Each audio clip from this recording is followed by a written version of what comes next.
2020-25 ಇಸ್ರೋಗೆ ಹಾಗೂ ಭಾರತೀಯರಿಗೆ ಸಾಕಷ್ಟು ಖುಷಿ ವರ್ಷ ಅಂತ ಹೇಳ್ಬೋದು. ಯಾಕೆ ಅಂತ ಹೇಳಿದ್ರೆ ಬಾಹ್ಯಾಕಾಶ ಕೇಂದ್ರದಲ್ಲಿ ಅಂತಾರಾಷ್ಟ್ರೀಯ ಸ್ಟೇಷನ್ ಅನ್ನ ಅಂದ್ರೆ ಕೇಂದ್ರವನ್ನ ಸ್ಥಾಪನೆ ಮಾಡಿಕೊಳ್ಳುವಂತ ಭಾರತ ಹೆಜ್ಜೆ ಇಟ್ಟಿದೆ. ಅದಕ್ಕೆ ಇಸ್ರೋ ಸಹ ಮುನ್ನುಡಿಯನ್ನ ಬರೆದಿದೆ. ಶ್ರೀಹರಿಕೋಟಾದಿಂದ ಸ್ಪೇಸ್ ಡಾಕಿಂಗ್ ಎಕ್ಸ್ಪೆರಿಮೆಂಟ್ ಭಾಗ 2ರ ಹಂತವಾಗಿ ಈಗಾಗಲೇ 2 ಉಪಗ್ರಹಗಳನ್ನು ಉಡಾವಣೆ ಮಾಡಲಾಗಿದೆ.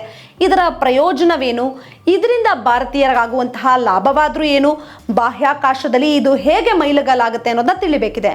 ಟಾರ್ಗೆಟ್ ಮತ್ತು ಚೇಸರ್ ಎಂಬುವಂತಹ 2 ಉಪಗ್ರಹಗಳನ್ನು ಈಗಾಗಲೇ ಉಡಾವಣೆ ಮಾಡಲಾಗಿದೆ.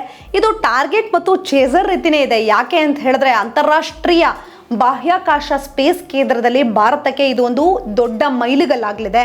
ಒಂದು ಪ್ರತ್ಯೇಕವಾದಂತಹ ಸ್ಪೇಸ್ ಸ್ಟೇಷನ್ ಭಾರತಕ್ಕೆ ಲಭ್ಯವಾಗಲಿದೆ.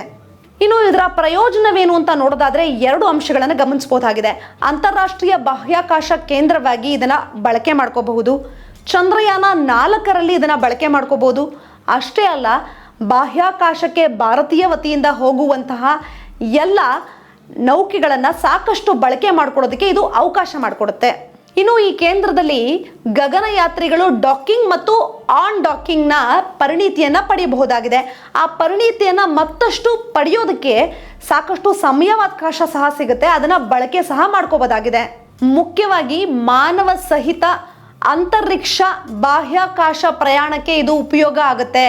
ಚಂದ್ರಯಾನ ಪ್ರಯಾಣಕ್ಕೂ ಸಹ ಇದು ಉಪಯೋಗ ಆಗುತ್ತೆ. ಭಾರತಕ್ಕೆ ಪ್ಲಸ್ ಪಾಯಿಂಟ್ ಆಗುತ್ತೆ.